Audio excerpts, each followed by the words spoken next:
اعلیٰ حضرت امام اہل سنت کا نام آپ نے سنا ہوگا.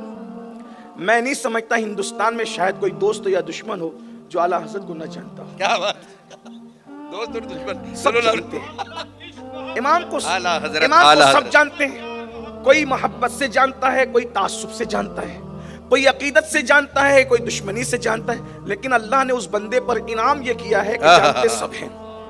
ان کے دور میں بھی ان کی شہرت بہت تھی, تو ان سے بڑے بڑے علم والے لوگ ملنے کے لیے مشتاق رہتے تھے کیونکہ ان کے پاس علم بہت تھا. ان کی علمی صلاحیت کا اندازہ اس بات سے لگائیے, میں بہت اپنے عنوان سے دور ہو گیا ہوں لیکن بات آئی ہے تو عرض کر رہا ہوں تاکہ آپ کا ذہن بنے. ان کی علمی صلاحیت کا اندازہ اس بات سے لگائیے کہ وہ بندہ جیومیٹری میں بھی ناپ پڑتا ہے. مجھے کوئی شاعر ایسا نہیں ملا کہ جس نے جیومیٹری کی زبان میں نعت پڑھی ہو. اس سے آپ کو پتا چلنا چاہیے کہ آپ کے اسلاف دنیاوی علوم میں بھی کتنی مہارت رکھتے تھے کہ انہوں نے جیومیٹری میں بھی نعت پڑھی ہے. بھئی پنجابی میں جو نعت پڑھتا ہے مجھے اچھمبا نہیں ہے, مراٹھی میں بھی میرے ایک عظیم دوست ہیں علامہ رفیع الدین صاحب, انہوں نے نعت لکھی, اور بھی دوستوں نے لکھی ہے, مجھے اس پہ بھی اچھمبا نہیں کہ وہ زبان ہے. لیکن جیومیٹری ایک علم ہے, اس علم میں کبھی نعت نہیں لکھی گئی, اور میں سمجھتا ہوں کہ شاید ظاہری نظر میں لکھی بھی نہیں جا سکتی ہے. یہی بات ہے نا, نہیں لکھی جا سکتی. لیکن علم جب مہارت پاتا ہے تو پھر علم کتنا بلند کر دیتا ہے انسان کو. شاید میں نے کئی جگہ پر اس کو پڑھا ہے, میں اس کو ریپیٹ نہیں کر رہا ہوں, صرف اشارہ دے کر اصل عنوان کی طرف جلدی آنا چاہتا ہوں تاکہ آپ کو بات سمجھ میں آئے. تو جیومیٹری کا ایک اصول ہے, نقطے کو نقطے سے جوڑو تو سرکل بنتا ہے, دائرہ بنتا ہے, دائرے اس طرح بنتے ہیں.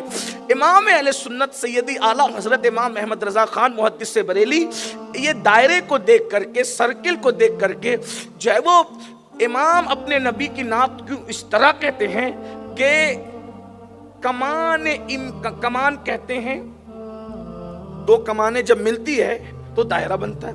وہ کہتے ہیں کمان امکان کے جھوٹے نقطوں, تم اول آخر کے پھیر میں ہو, محیط کی چال سے تو پوچھو کدھر سے آئے کدھر گئے. دیکھ رہے ہیں جیومیٹری میں انہوں نے جیومیٹری کی زبان میں نعت لکھی. غور کیجئے, اس طرح انہوں نے بہت علم موسمیات کو سامنے رکھ کر انہوں نے نعت لکھی. امام نے موسمیات کے ماہرین کے تجربات کو سامنے رکھ کر اس پر بھی نعت لکھی ہے. امام نے حروف مقطعات کو سامنے رکھ کر اس پر بھی نعت لکھی ہے. شعر پڑھ دیتا ہوں, تشریح نہیں کرتا. وہ کہتے ہیں کاف گیسو ہاں دہن, یہ حروف تہجی کو کہتے ہیں.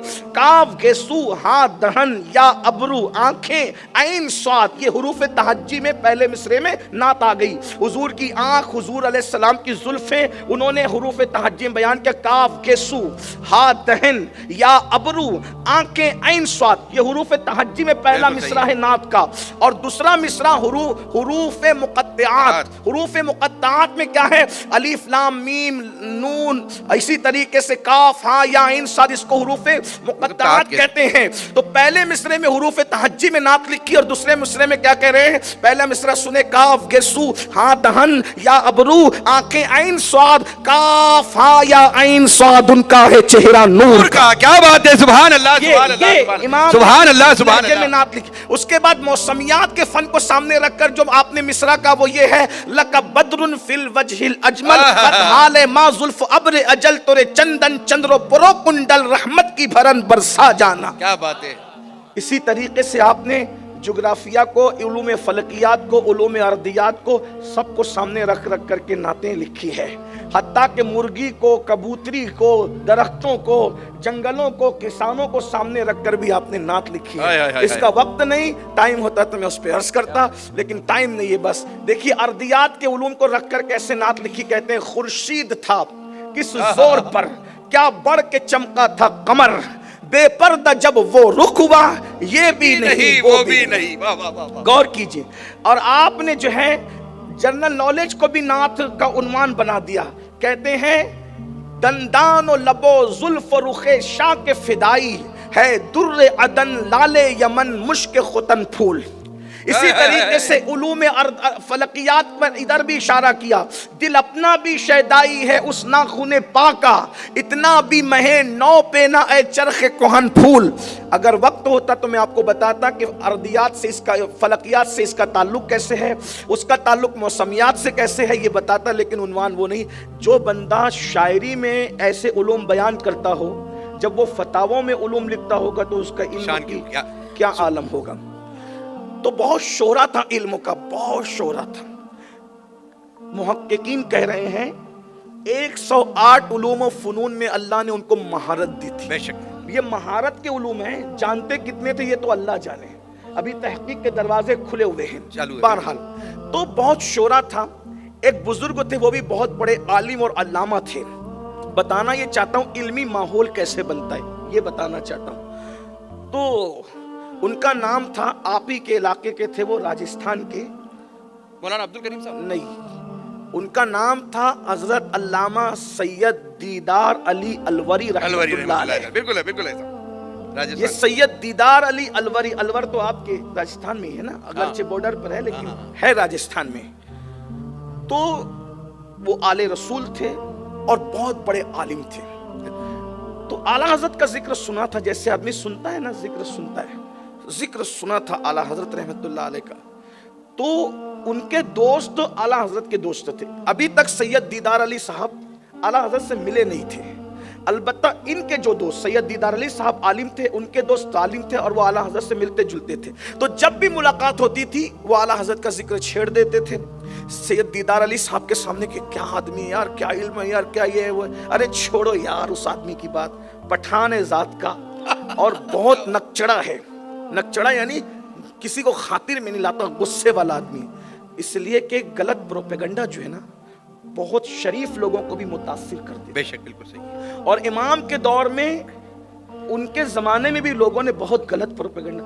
ہمیشہ اچھی شخصیات کے خلاف ہم آپ کو غلط پروپیگنڈا ملے گا اور بہت بالکل حق بات کہی صاحب آپ تو نے. شکار ہو ہی جاتے ہیں، لیکن پروپیگنڈے کی حیثیت یہ ہوتی ہے کہ بہت شریف لوگ بھی اس کا شکار ہو جاتے ہیں. آج بھی امام احمد رضا سے بہت سارے لوگ غلط فہمی کا شکار ہے کہ یار یہ وہ آدمی ہے جو خانقاہوں کی مخالفت کرتا تھا اور یہ سما کو منع کرتا تھا اور وہ یہ کرتا تھا اور وہ کرتا تھا، وہ کرتا تھا. میرا عنوان یہ بھی نہیں ہے، لیکن میں نے جب امام اہل سنت کو پڑھا تو مجھے ایسا لگا نہ وہاں خانقاہی سما کا انکار ہے، نہ وجد کا انکار ہے، نہ جو وہ خانقاہی رسومات کا انکار ہے، بلکہ حقیقت تو مجھے یہ لگتی ہے کہ امام احمد رضا وہ ہے جس نے خانقاہی رسومات کو دلیل کی زبان عطا فرمائی. کیا بات ہے، سبحان اللہ سبحان اللہ. حق کے ساتھ یہ دلیل کی زبان عطا فرما دی. آپ نے خانقاہی رسومات کو دلیل کی زبان. بے شک بے شک بے شک بے شک. میں اتنا ضرور کہوں گا، دیکھو کوئی ہو کسی بھی اللہ والے کے ساتھ تعصب کا برتاؤ کرنا تو بہت بری بات ہے.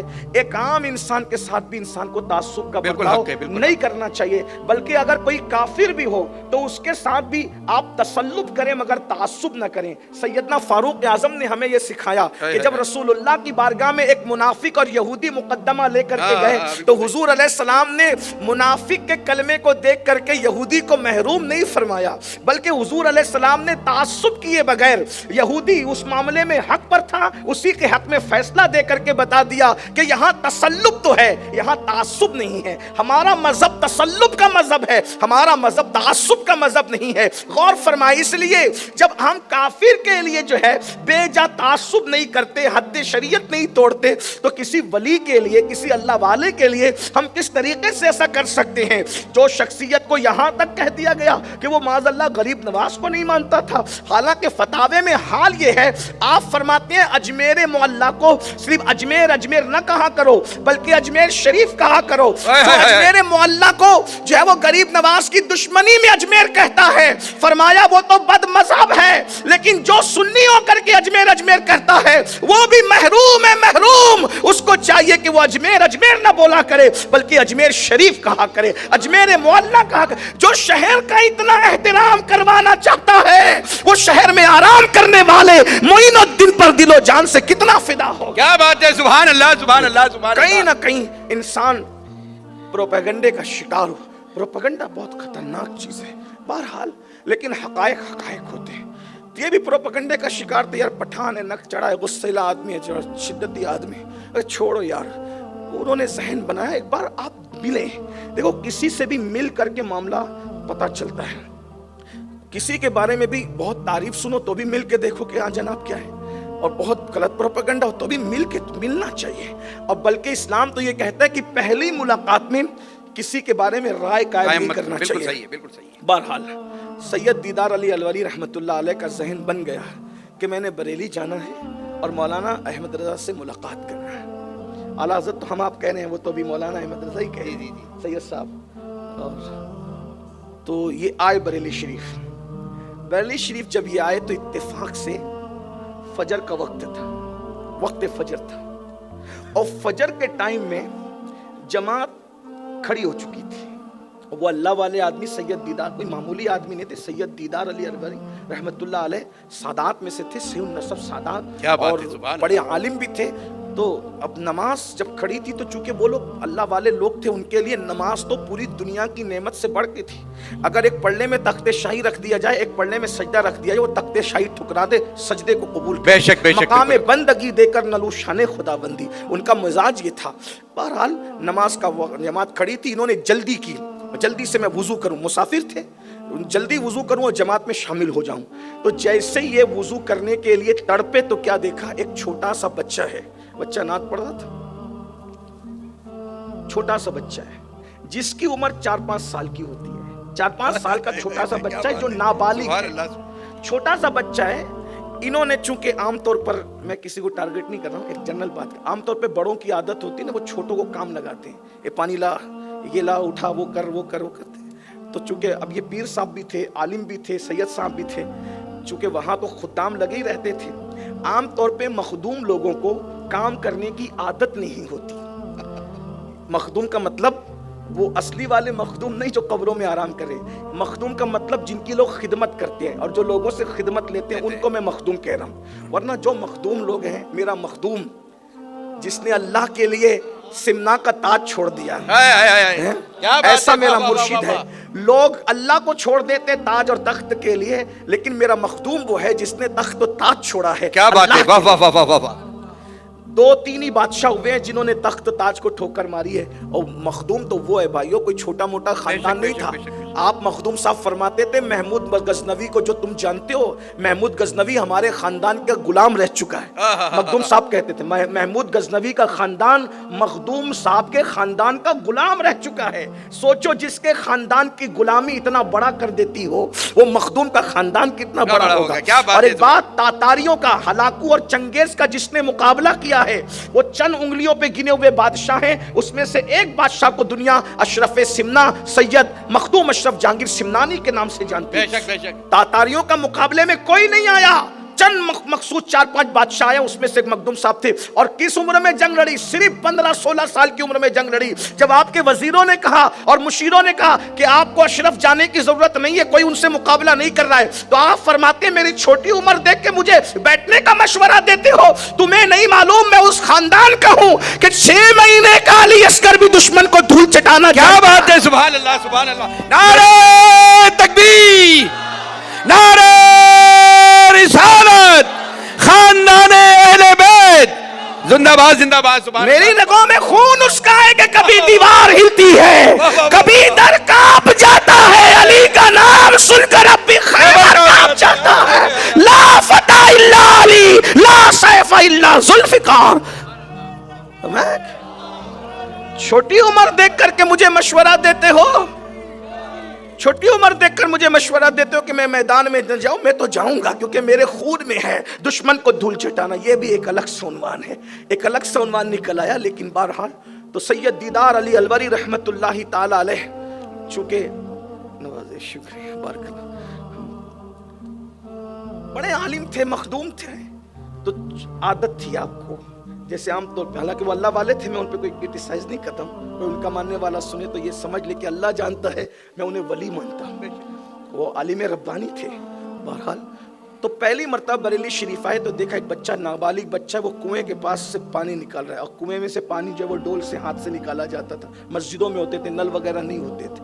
بہرحال تو نماز میں جلدی بھی تھی، جماعت بھی پکڑنے کا شوق تھا، پتہ نہیں ذہن میں رہا یا نہ رہا۔ یہ تو نہیں کہتا کہ مسئلہ نہیں جانتے ہوئے استغفر اللہ، کبھی اس کا مسئلہ بہت جانتا ہے آدمی، کبھی ذہن میں رہتا کبھی نہیں رہتا۔ لیکن جیسے ہی سید دیدار علی الوری نے جلدی میں وضو کرنے کی وجہ سے اور جماعت میں شامل ہونے کی وجہ سے اس بچے کو کہا، اے بچے رب پانی لانا، اے بچے رب پانی لا کے مجھے دے، میں وضو کروں گا۔ اس بچے نے کہا شاید آپ مسافر لگتے ہیں، بریلی کے نہیں ہیں آپ۔ بچہ کہہ رہا ہے، نابالغ بچہ، 4-5 سال کا بچہ، یہ اعلیٰ حضرت کے گھر کا نہیں ہے، اعلیٰ حضرت کی گلی کا بچہ ہے۔ کیا بات ہے۔ سید دیدار علی صاحب کو کہہ رہے ہیں شاید آپ بریلی کے رہنے والے نہیں ہیں، آپ مسافر لگتے ہیں۔ ہاں بیٹا میں مسافر ہوں، لیکن مجھے جلدی ہے، باتوں میں اس طرح نہ پھنسا، مجھے وضو کرنا ہے، جلدی پانی لا۔ کہا آپ کو پتہ ہے مجھے دیکھ کے لگتا ہے میں نابالغ ہوں۔ کہاں تو نابالغ ہے؟ آپ کو مسئلہ نہیں معلوم حضرت کہ نابالغ سے کام کرانا اس کے سرپرستوں کی اجازت کے بغیر یہ جائز نہیں ہے۔ اللہ اکبر، اللہ اکبر، اللہ اکبر، اللہ اکبر۔ نابالغ سے اس کے سرپرستوں کی اجازت کے بغیر کام کرانا یہ جائز نہیں ہے۔ تو میرے کوئی سرپرست یہاں موجود نہیں ہے، پیرنٹس یہاں موجود نہیں ہے، اور آپ مجھے ڈائریکٹ حکم دے رہے ہیں، اور اگر آپ مجھ سے تحفتاً بھی پانی لینا چاہیں تو آپ کو یہ مسئلہ بھی تو معلوم ہوگا کہ نابالغ اگر تحفہ دے تو وہ تحفہ بھی معتبر نہیں ہوتا۔ نابالغ کو یہ حق نہیں ہے، نابالغ کو یہ حق نہیں ہے کہ وہ کسی کو تحفہ دے۔ میں پانی بھی آپ کو ہبہ نہیں کر سکتا، تحفے میں نہیں دے سکتا۔ تو بہت خوبصورت بات میری جماعت کے ایک عالم نے کہی، جب وہ نابالغ بچے نے 2-3 مسئلے سید دیدار علی الوری صاحب کے سامنے بیان کیے تو اس وقت حضرت دیدار علی کو اپنے علم کا دیدار ہو گیا۔ اور پھر خیال آیا کہ جس پٹھان کے لیے میں کہہ رہا تھا کہ ذات کا پٹھان نکچڑا گسیلا ہے، ارے جب نابالغ بچہ اس کے یہاں کا ایسا ہے تو اس کے اپنے علم کا عالم کیا ہوگا؟ تو پوچھا تو کیا احمد رضا کے گھر کا؟ گھر کا نہیں، محلے کا ہوں۔ جب محلے میں احمد رضا نے علم کا یہ ماحول بنایا تھا تو گھر میں، گھر کے اندر علم کا ماحول کیا ہوگا؟ اور اس کے گھر کے علم کا یہ ماحول تھا، پھر اس کے اپنے خود کے علمی قد کا عالم کیا ہوگا؟ اسی لیے تو ہمارے مہریرا کے سرکاروں کی طرف سے آواز آتی ہے، مینار قصر رضا تو بلند کافی ہے، تم اس کے پہلے ہی زینے پہ چڑھ کے دکھلا دو۔ ارے فتاوی رضویہ تو ایک کرامت ہے، ذرا ہدایت کے بخششی پڑھ کے دکھلا۔ کیا بات ہے؟ نعرہ تکبیر، نعرہ رسالت، مسلک اعلی حضرت، تعلیمات اعلی حضرت، فیضان اعلی حضرت، زندہ باد، زندہ باد، سبحان اللہ، سبحان اللہ، سبحان اللہ۔ یہ علمی ماحول وہی بنتا ہے اپنے گرد نواح میں جب ہم غیبت کرنے کی بجائے علمی مسائل پہ ڈسکس کرتے ہیں، جب ہم چگلی کرنے کی بجائے علمی مسائل بیان کرتے ہیں۔ امام احمد رضا کے یہاں ایسے فضول باتیں نہیں ہوتی تھی، اس لیے میری گزارش آپ سے یہ ہے، ماں باپ جب دسترخوان پہ بیٹھیں تو چچا چچی کی برائی لے کر نہ بیٹھیں، ماں باپ جب دسترخوان پہ بیٹھیں تو پڑوسی کی برائی لے کر نہ بیٹھیں۔ اگر باپ ایک سنت بیان کر دے اور ماں ایک سنت بیان کر دے تو ہر کھانے پر بچوں کی معلومات میں 2 سنتوں کا اضافہ ہوگا، لیکن یہ ہوگا کب؟ جب ان کو خود کو آئے گا۔ جن کو خود نہیں آتا، مجھے تو حیرت ہے، یزید سے نفرت کرنے والی قوم اب تک کہ یزید کہنا نہ سیکھ سکی، یزید کو بھی میری قوم یزید کہتی ہے۔ اب بتاؤ کس پر ماتم کیا جائے؟ اللہ اکبر۔ آپ اندازہ تو فرمائیں ہم نے سیکھا ہی کیا ہے؟ میرے پیارے آقا صلی اللہ علیہ وآلہ وسلم کے دیوانوں، علم والی قوم ہو، اللہ کے رسول صلی اللہ علیہ وآلہ وسلم نے علم کا درس دیا۔ پہلی آیت علم کے متعلق آئی، حضور فرماتے انما بعثت معلما، کہ میں معلم بنا کر بھیجا گیا ہوں۔ یاد رکھنا کیا فرمایا؟ آ کر معلم نہیں بنا ہوں، میں بعثت معلما، پہلے معلم بنایا گیا ہوں اور پھر بھیجا گیا ہوں۔ اب مجھے بتاؤ، کوئی معلم بنتا ہے مدرسے میں، کوئی معلم بنتا ہے یونیورسٹی میں، کوئی معلم بنتا ہے اسکول میں، کوئی معلم بنتا ہے خانقاہ میں، تو آخر ان کو معلم بنایا کہاں جا رہا تھا؟ اس لیے کہ آنے سے پہلے بن رہے تھے تو پتا چلا درسگاہ خدا کی تھی، بنانے والا خدا تھا، بننے والے مصطفیٰ تھے۔ کیا بات ہے؟ سبحان اللہ، سبحان اللہ۔ جس کو خدا واہ واہ واہ واہ واہ بھیجا ہو، آخر اس کے علم کا عالم کیا ہوگا؟ لیکن یہاں بھی ان پڑھ قوم حضور کے علم کو ناپ رہی، کہا ان کو تو یہ نہیں آتا تھا، ان کو تو وہ نہیں آتا تھا، ان کو میں نے کہا کلمہ پڑھا یا منافقت کر رہا ہے؟ ارے نادان، جس کو خدا نے پڑھا کے بھیجا، بحر العلوم جس کو پڑھاتے اس میں شک نہیں کرتا، اور جس کو خدا نے پڑھایا ہے اس کے علم میں تو کمی نکالتا ہے۔ یہ تو ہمارے امام نے بتایا ہے، اور کوئی غیب کیا تم سے رہا ہو بھلا، جب نہ خدا ہی چھپا تم پہ کروڑوں درود۔